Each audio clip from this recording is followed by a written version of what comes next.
Welcome, everyone. My name is Nancy Taylor, and I'm the Executive Director of the Presbyterian Historical Society. And I welcome you to this session of PHS Live. We have these webinars at least once a month, and we always try to feature some topic of historical significance, either to our work at the Historical Society, to the work of the Presbyterian Church U.S.A, or historical issues that are impacting our society and culture more widely. So welcome. I want to let you know that the session is being recorded, and we will be planning for about 45 minutes of discussion and 15 minutes at the end for audience questions. So if you are in the Zoom webinar, please enter your questions in the Q&A feature of Zoom. And my colleague, Natalie Schilstedt, will be the person who moderates the audience questions at the end. So we are very pleased to have with us today Elona Street-Stewart. Elona was elected co-moderator of the PCUSA, Presbyterian Church U.S.A. General Assembly in June of 2020.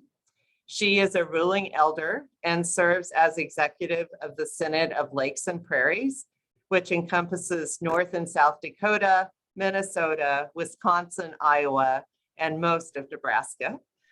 In addition to her decades of service at the synod level of the church, Elona has served on a number of national committees, including as chair of the Council on Church and Race and chair of the Advocacy Committee on Racial Ethnic Concerns.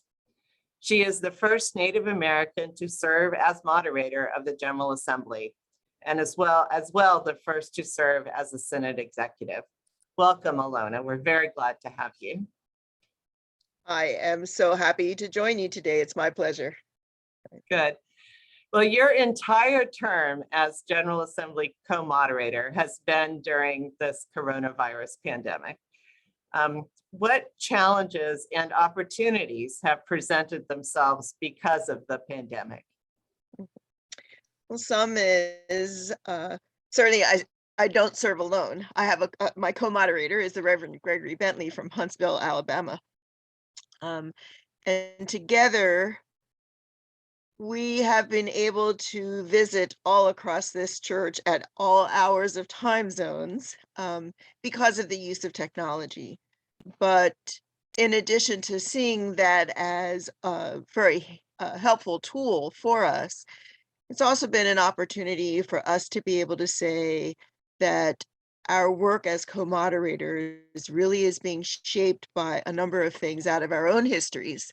Our histories of relationship to the Presbyterian Church, our histories in relationship to specific places, and our histories in relationship to other pandemics, the pandemics of racism, the pandemic of genocide, those times where people see that they need to be survivors because without a strength and without faith, they would have disappeared.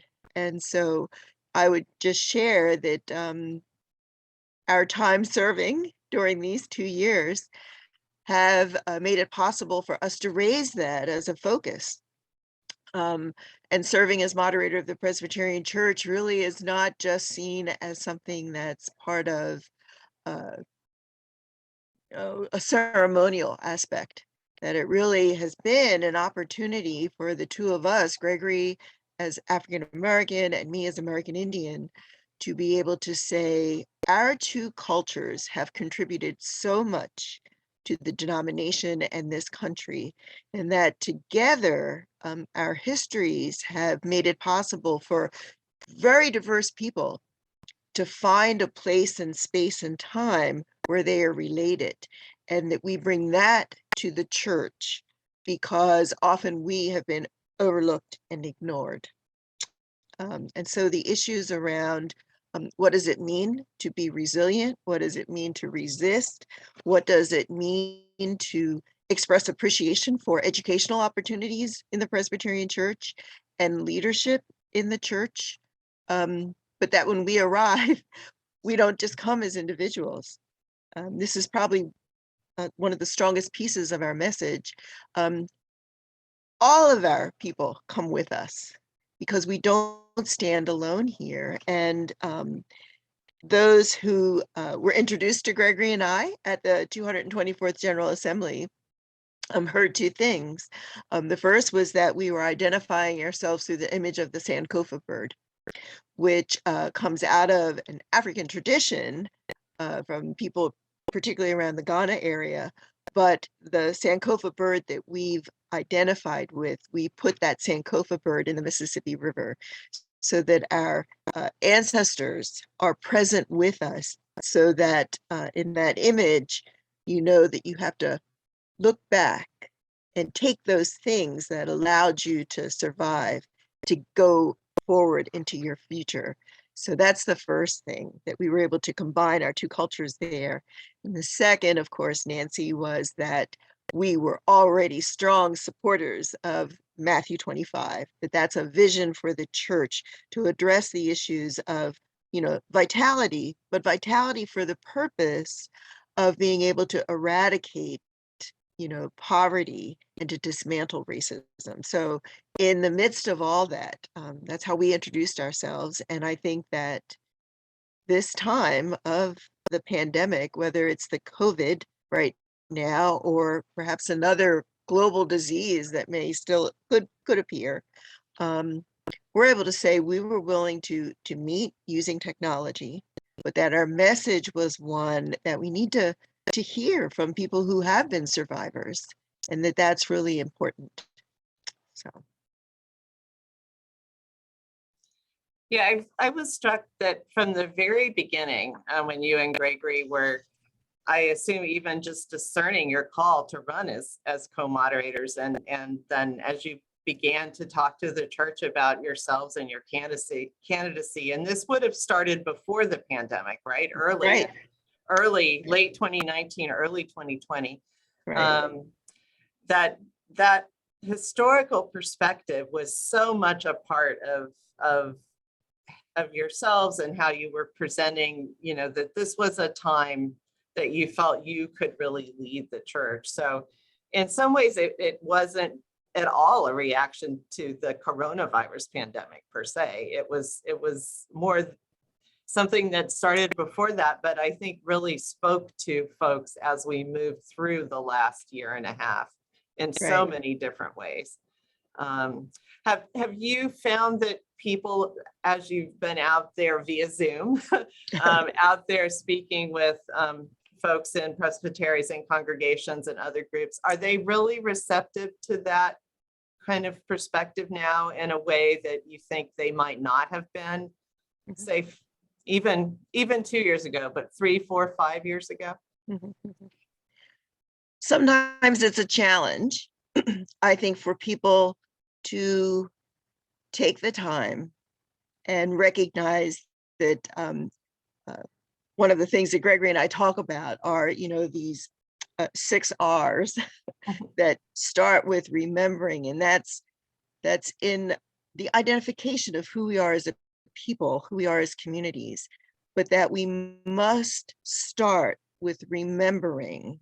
And Gregory and I that's our challenge to everyone, to be able to say, let's start there. If you want to talk about where the church is today, or what we're hearing as we travel around, or where we all need to be tomorrow, we then remind people, based on, again, our interest in this long history of Sankofa, that we have to start with remembering. And remembering often puts us in a place where we recognize what has happened that has caused pain, what has happened that has caused fear or grown out of fear, and who has been hurt and who's benefited.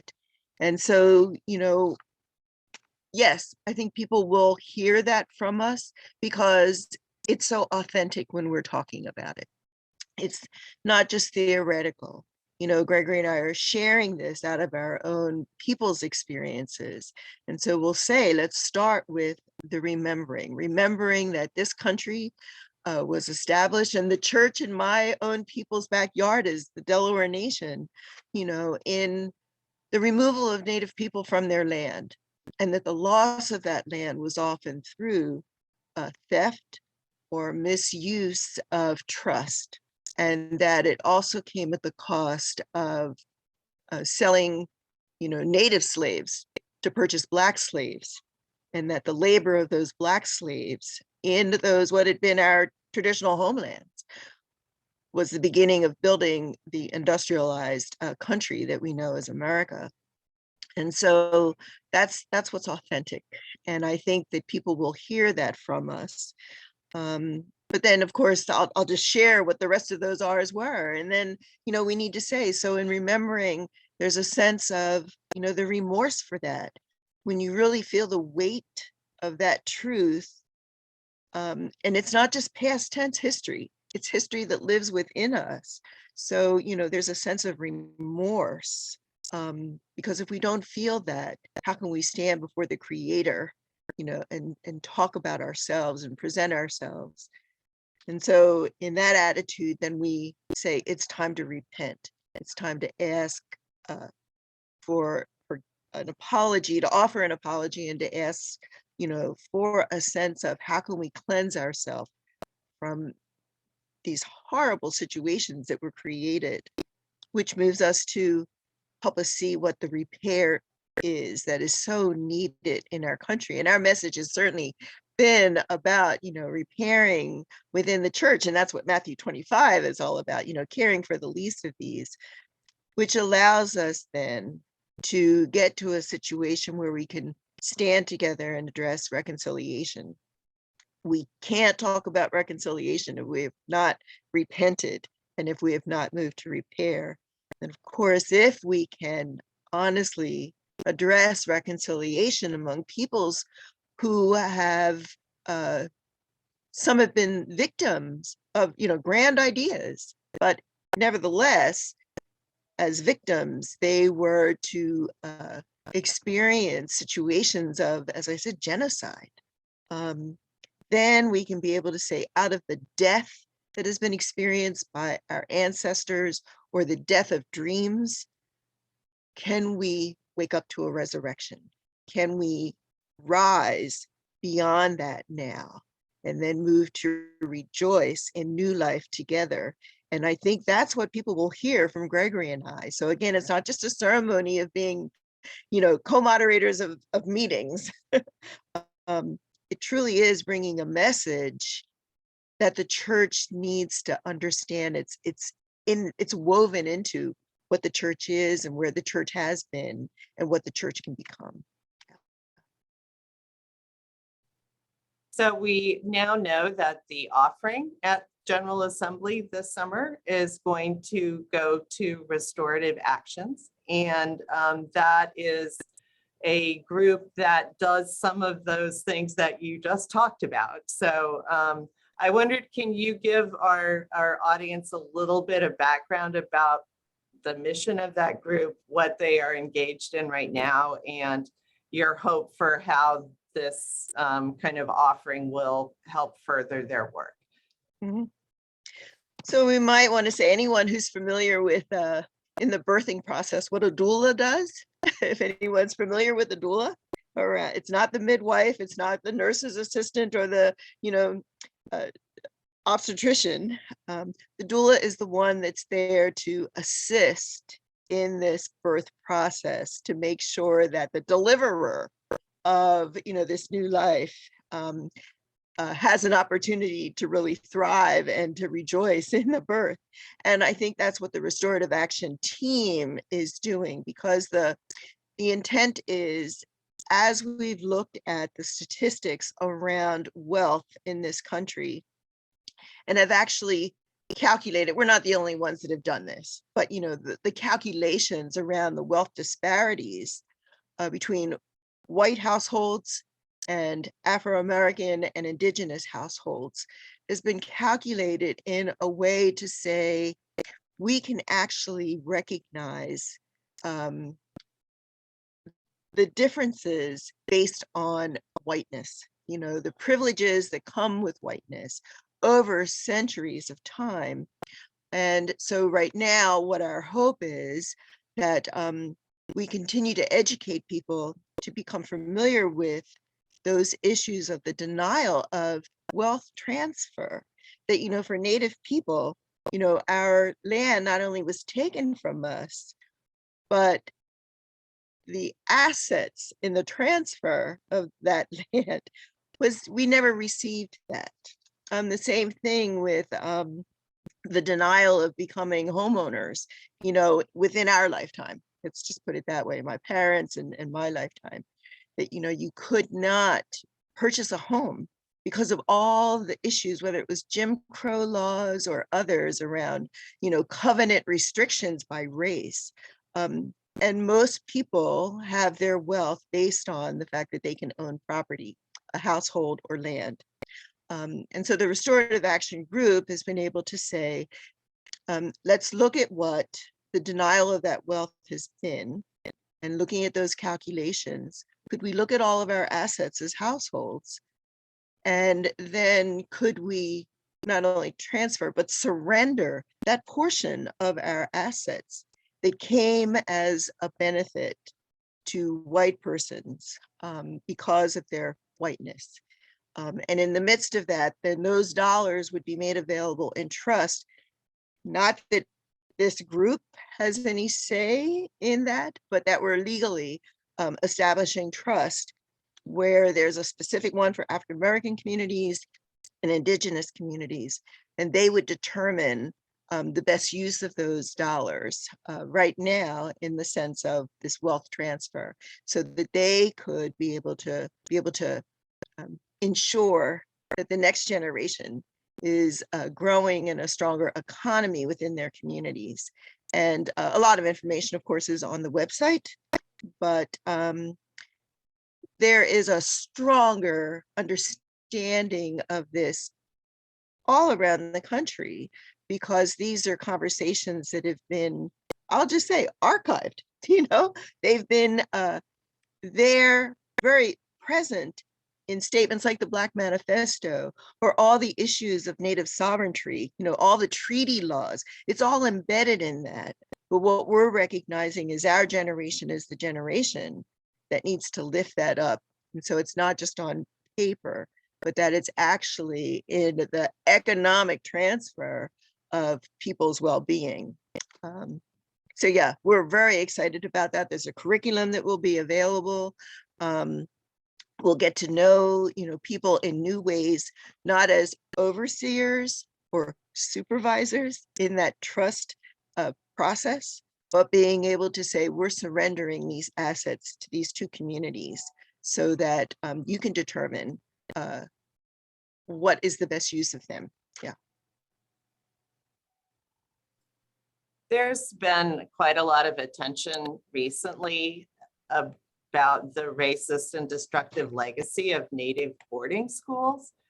And the Presbyterian Church did establish and run those schools. I'm curious, have people been talking specifically about that issue with you in the conversations you've been having? And how can the Presbyterian Church both talk about that legacy and work toward repairing the wrongs specifically perpetrated by those Native boarding schools? Presbyterians weren't the only ones, right, who were presiding over the administration of these schools. And in that history, I will just say right now, as part of my Native community and looking at those leaders from our communities that are working in this as their purpose as organizations and in shaping their leadership. I'll be the first to humbly say I'm not an expert in this, because the reality still arrives in a memory of trauma. So to speak about it as an abstract, we're not there yet. We're survivors. And so in our discussion about the legacy of the boarding schools, it's really important to recognize that people need to, you know, with the remembering what really was local. You know, don't approach this as a subject matter that's off in the distance. You know, my uncles, my dad's brothers went to boarding schools. So many of us have, you know, parents and grandparents, you know, who were at boarding schools during different times.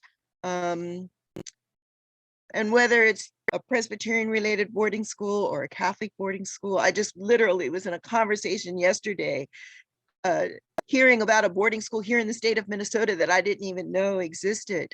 But the history of that school was that it was offered by the Catholic diocese as an industrial school for immigrants. But when those families were not enrolling their students in the school, the administrators recognized that the government would pay them $100 per student who was enrolled. And that's when they reached out and brought Native students. And there were some orphans there as well to these schools. So, you know, that connection, this was not an educational opportunity. These were opportunities that were made for profit and for control. Control to be able to take Native students from their families as, you know, even as, you know, preschoolers, what we would have today. In some family situations, they were literally situations of being kidnapped, or that the parents, we know that, you know, there's an actual story of Navajo men who were sent to Alcatraz because they resisted having their children taken to boarding schools. So, I mean, these were, the punishment was a criminal punishment if you did not have your children go to these schools where you may never see them again. And of course, the reality in these schools, not only was it that there was profit to be made by enrolling these students in the schools, but it also, what was necessary in that school was to scrub out all the traditional practices and the languages, and our appreciation for our own spiritual practices, and to make these students no longer as Native students, to turn them into something other than what they were as white students, or to become white and possibly farmers. But we know that the schools themselves often were sources of labor for local farmers or local communities, where the students weren't really paid for the industry they were involved in. And of course, what's in the headlines now are the recognition that there are grave markers, or sometimes even unidentified graves, that there were students who died on these campuses and in these institutions. So the issues of abuse, sexual abuse, you know, mental abuse, physical abuse, there were criminal activities often at those schools. And that is, again, like I could say, I see myself in this conversation, like so many other Native people, working through being able to talk about it as survivors, knowing that the impact on our communities of disrupting the transfer of cultural knowledge, of parenting practices, of language, is seen in, you know, the today's world of social service practices, of finding that Native families did not meet the qualifications, whatever the social services were in a local community, and children were still then taken from their families through foster care and adoption. That, you know, it was seen that it was better for Native students to be raised by other people, so that, again, we would no longer be the reminder about this horrible history of how Native people were treated. So much so that Native people worked very hard in organizing and addressing the political environment in the early 1970s to establish the Indian Child Welfare Act, because so many of our children still were being removed from their families at a rate higher than any other portion of the population in this country. And so we have what we call ICWA, or the Indian Child Welfare Act, which says that children need to remain with their families or within their communities, and that we would do everything we can to support their families to raise their own children. But I will just say, I mean, there are so many people who aren't even aware of not only the boarding school history, but the current practices through social services. Child welfare in many Native communities has been seen again as just a remnant of that practice of taking Indian children and trying to raise them in another environment. I want to say, but it's all around us. How many of our families in the Presbyterian Church had opportunities to adopt Native children? You know, I was in a gathering one time with some senior residences, and they shared stories with me, and we talked a lot about Native culture. And one woman said, you know, Elona, we adopted a Native boy. Should we have done that? You know, we loved him, but should we have done that? And I had to say, if you had asked our community, they would have said no. They would not have given that child up. It's a hard thing for, I think, people to hear who, you know, are now, you know, seniors and have looked back over their life and truly believe those were good choices.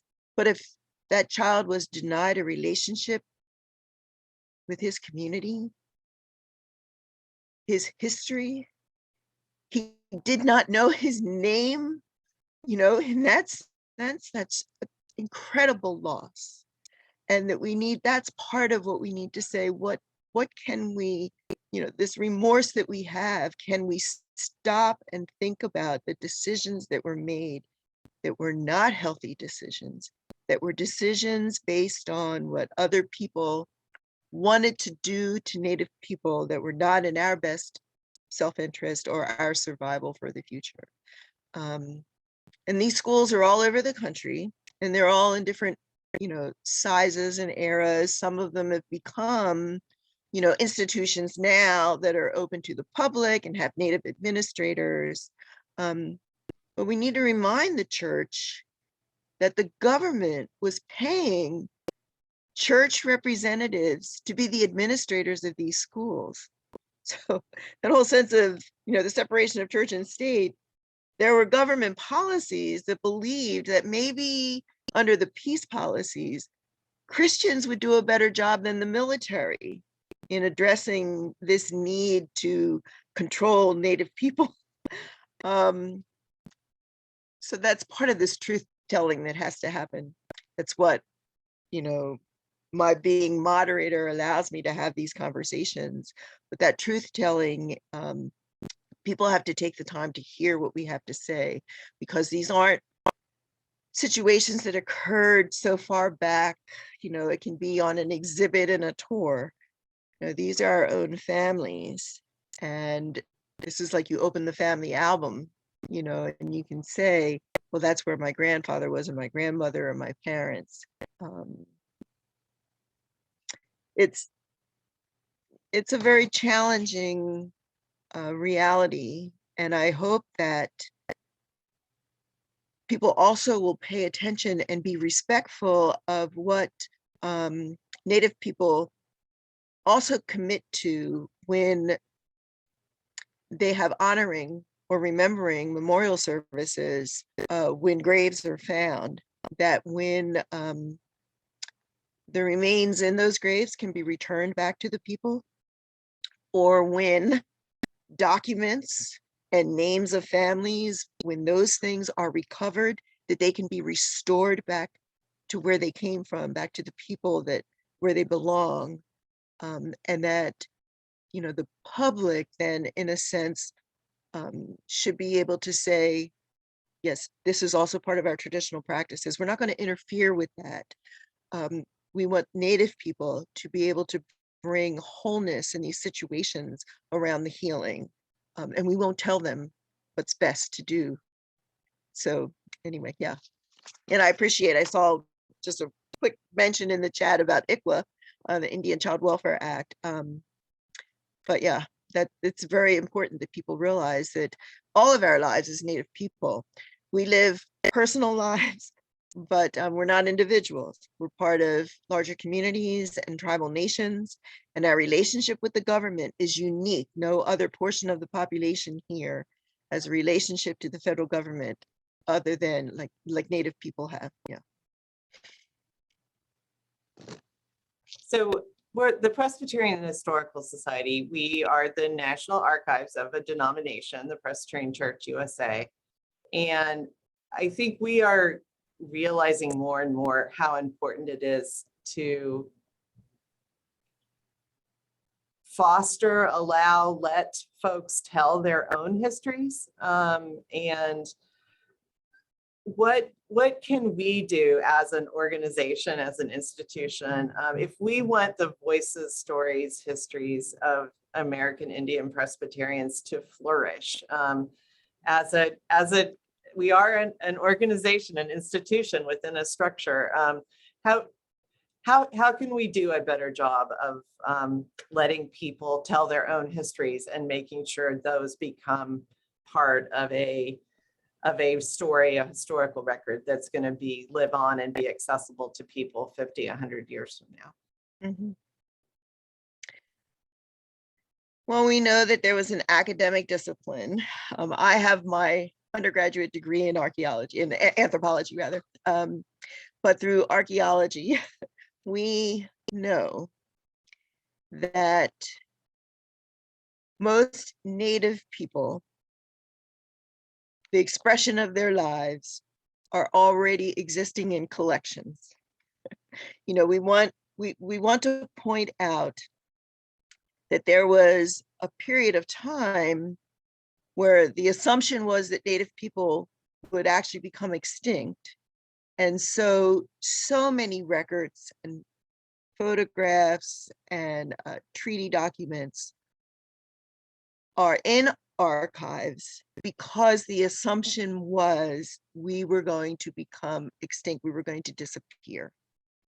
Now, that may not be the intent of every administrator of a historical society or a museum, but that's a reality that we cannot overlook. But what is important now is the access to those records and the restoration of what is found in those records for a couple of reasons. One is to make sure that what is already stored is accurate, as well as what is missing. You know, and so often we do think of archived documents as being, you know, the memories. But I think what we have to realize is that they only give one particular perspective on either a period of time or a place or something that was happening, an event. What may be missing, and oftentimes is, as I said, this in these various collections, is the perspective of loss. And I've written this down, so I want to make sure I'm saying what I gave a lot of thought to this. What's missing also is the consequence of removal. What's missing is an opportunity to correct any misinformation that might be in records that are kept. We know that there's like rarely a sense of lineage unless somebody is watching like the TV shows around genealogy, you know, connecting history, time and place with current people, time and place, so that there's an understanding of the lineage of people, the real life of a nation, of a tribe, of its members, and that there is a sense of group reparation that needs to happen, because I think every constructive invitation to receive from Native communities that would trust the Historical Society to house, you know, documents or information, that relationship of trust is critical. And the more that Native people can contribute,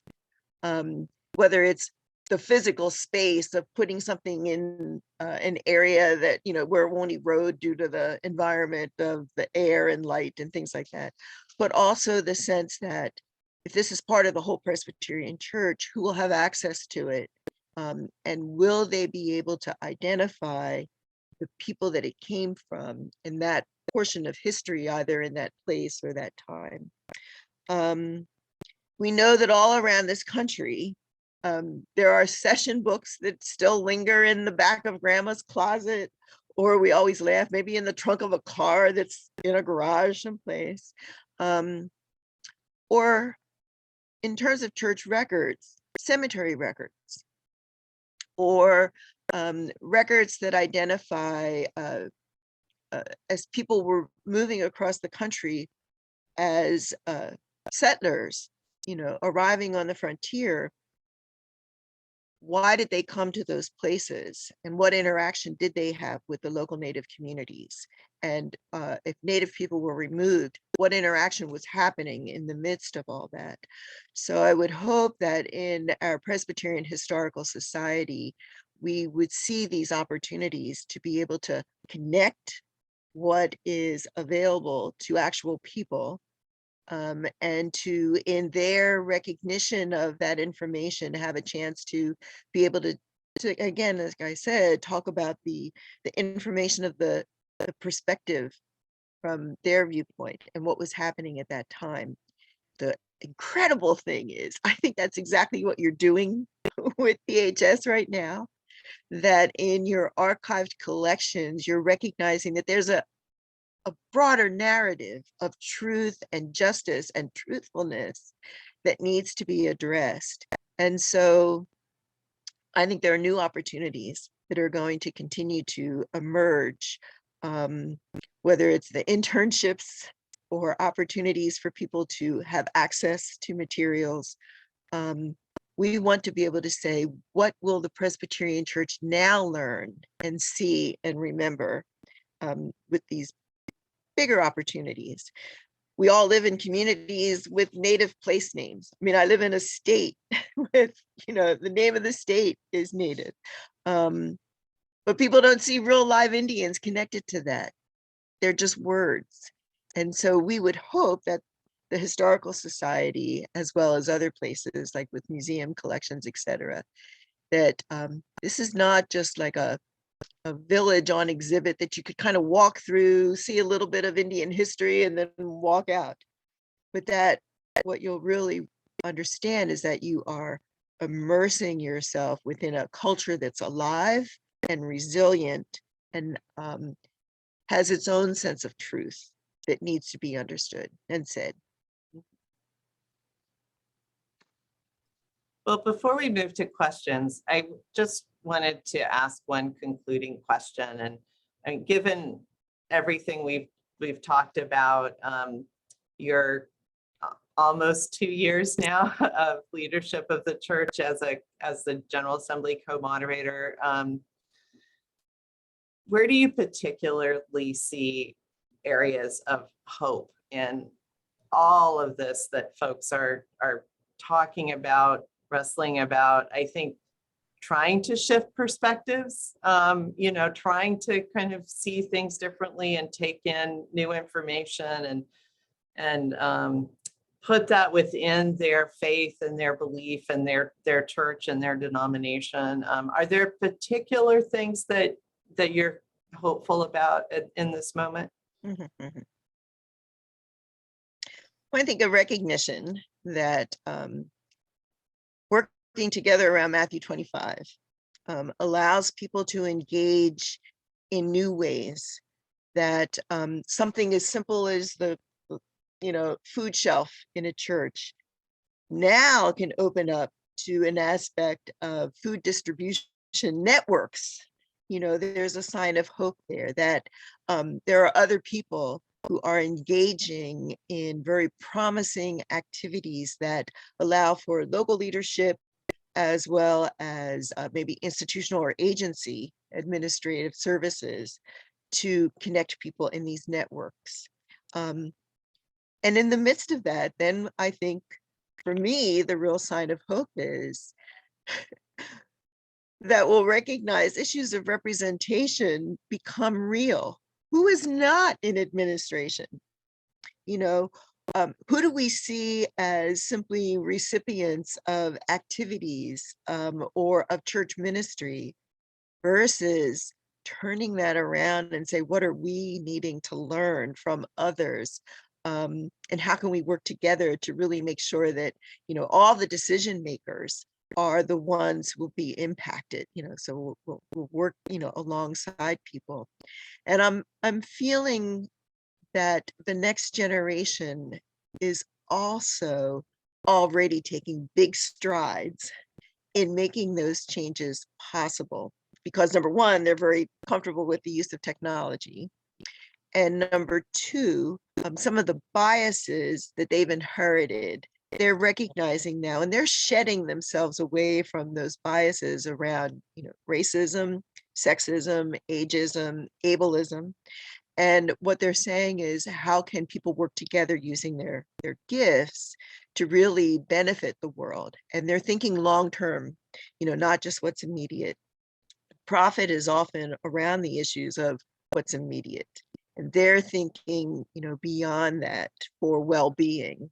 And so I'm very hopeful about that. But this is hard work. And it's not something that we just dream about and wake up and make happen. It will mean that we'll have to change or discard those things that have been harmful in order to provide the place for these new opportunities to come alive. But I know both Gregory and I are very hopeful about the changes that we can see happen.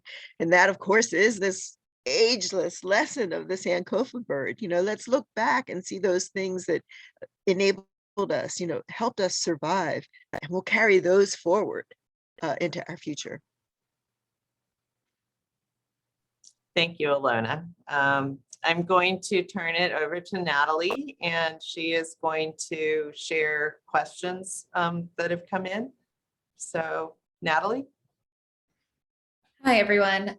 So we don't have any questions yet, so please feel free to add them. We do have just a couple comments from Molly in the chat, some encouragement of what you've been saying.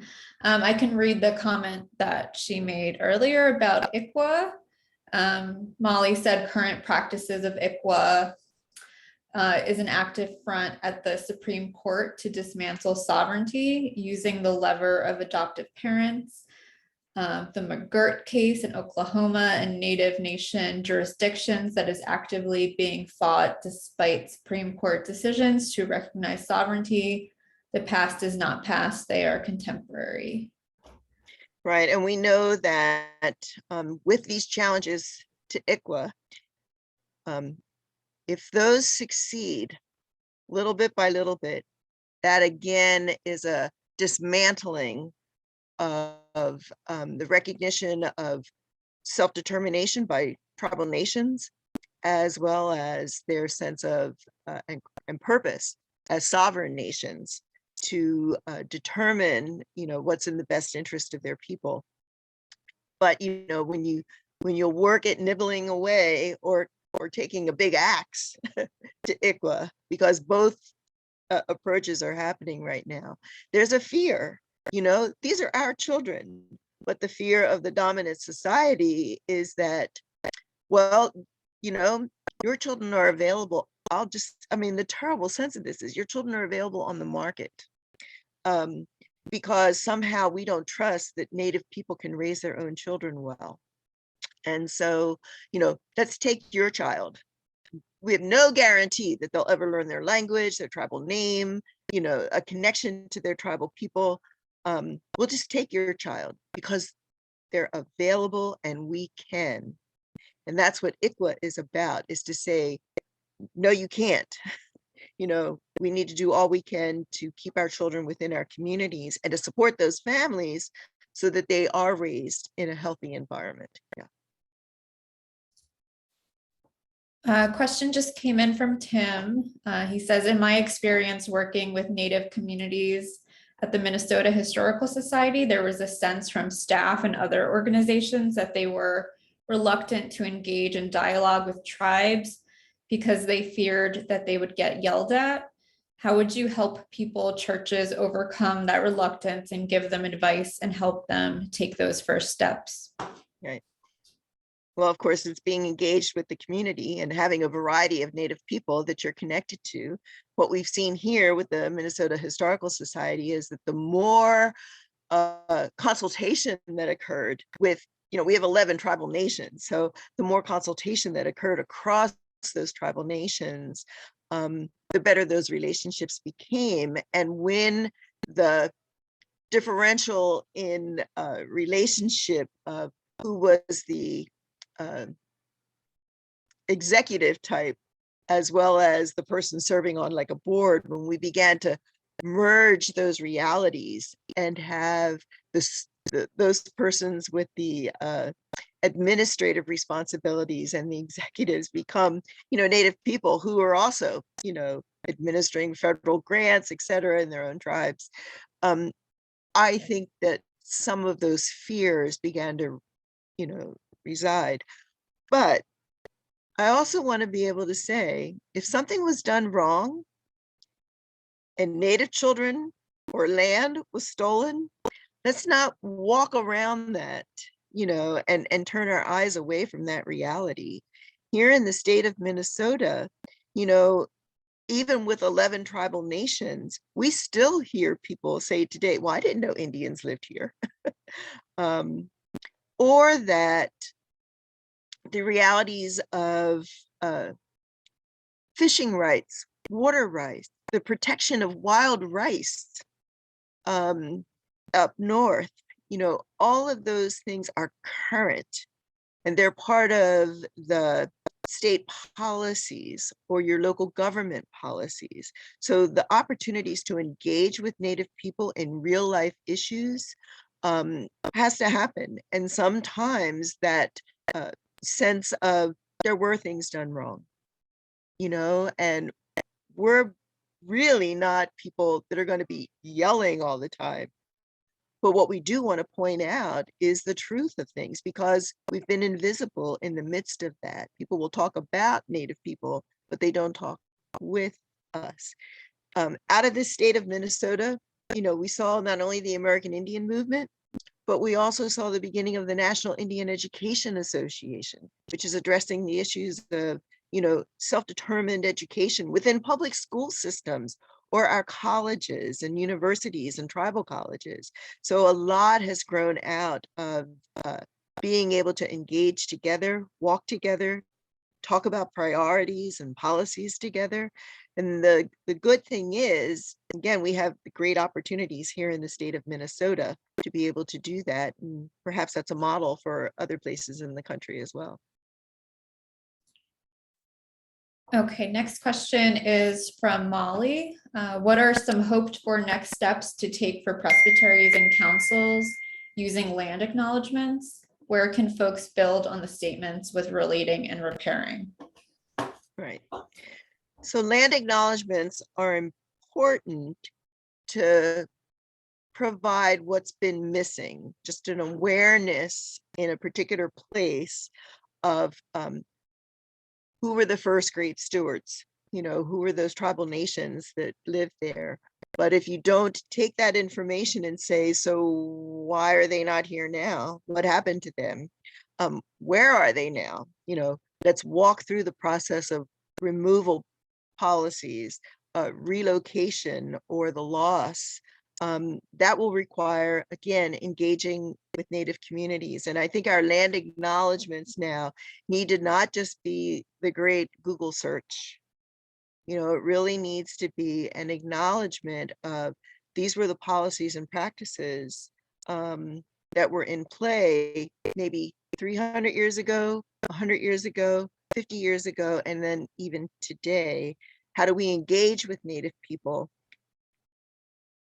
We really hope to see more situations where when church facilities or just even local land, including private farmland, is sold, that we would see the opportunity to take the assets that are acquired from that sale And to be able to say, if I'm going to move toward real healing, let me find a way to be in contact with a Native American organization or tribe, and to ask them how we might work together to look at those assets in a way that would benefit them. That's one opportunity. Can those dollars be used towards educational opportunities for Native students?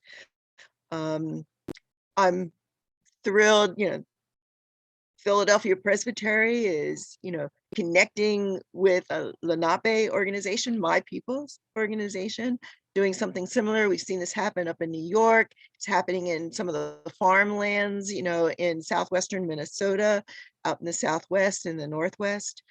There are opportunities to talk with Native people and say, how can we look at this together? This isn't just a single opportunity for my family, but I realized that land or that building or my experience would not have been possible if we hadn't treated Indians the way we did. So those are more opportunities, I think, with the land acknowledgement, and always to be able to connect with Native people in the area. There may not be a reservation near you, but Native people live all over this country and in every community. So how can we work together to make those connections? And that will take some time. That's the homework following the land acknowledgement. Okay, next question is from Skip. As a pastor, I think words matter. So help me with a naive question. Am I to refer to First Nation people, Indians, Indigenous peoples? What term applies from the perspective of those to whom the term applies?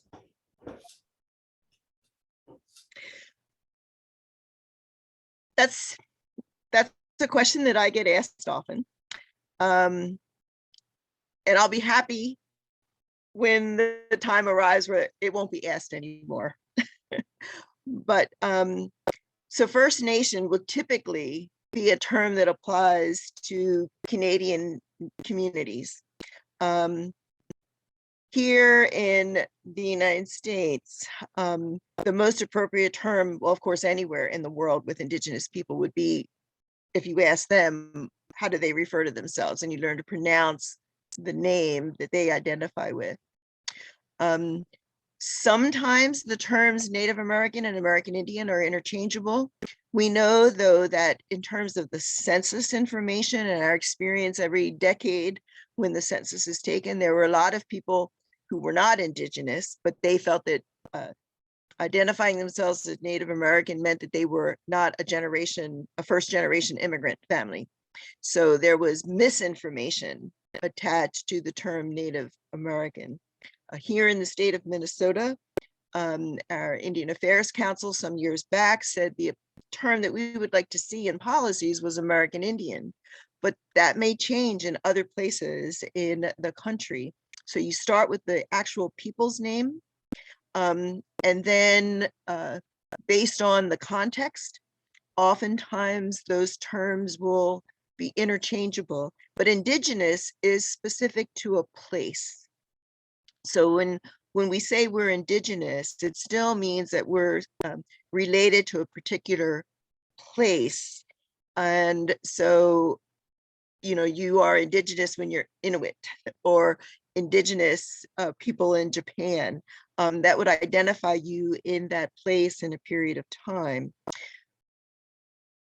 But I'll just say it's not as critical for us to say there's only one correct term. That's dominant society thinking.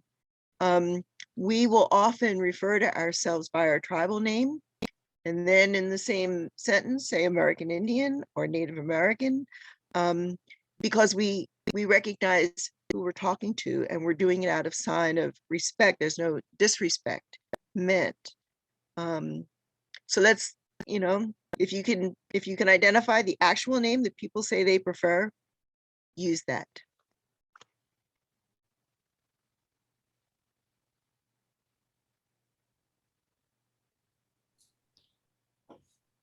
I think those are all the questions. Give it a second. I think there's one in chat Okay. from Dorothy Gist. Okay. This is a bit of a broad question. So this has been very educational. We need to continue the dialogue. What are your thoughts regarding the current political situation and the upcoming elections? Well, it's my parents' generation that actually were recognized as citizens and had the right to vote. Although even my generation, up through the 1960s, basically we were told that American Indians couldn't vote. But that's why I'm so proud to recognize the work of, Native organizations like AIM and other, groups that grew up out of, the 50s and the 60s. Some of the first civil rights voices were coming from Native people up in Alaska. These are histories that we just don't recognize. And I would hope that people know that Native people do vote, our votes count, and acts of voter suppression are often targeted to Native people because of our geographical isolation, the fact that we live in areas where there may not be a house number for your residence, identifying our last names on a form where the form is not made to be able to allow all the letters of someone's last name, which again puts you then at risk of being denied the right to vote. Native people, I ran for public office. I've served here in the state of Minnesota on my school board. I was the first Native American in a public school district to be elected. And to be able to say to people, no, Indian people are eligible to run for office. I mean, that was in the early 2000s, 2013. So my sense is we are very active and becoming even more visible in public spaces around politics and policies. And just to make sure that when Native people are present, you don't try to box them into a corner and assume that their interests are ones that you can interpret if you haven't talked to them to find out what those priorities are. And the diversity within our communities around problem solving and the use of capital resources and human resources. But you've got a lot of Native people who are out doing voter registration, who are running for office, and who in our own news agencies now, are recognizing how we're interpreting the political landscape. So, welcome to Indian country.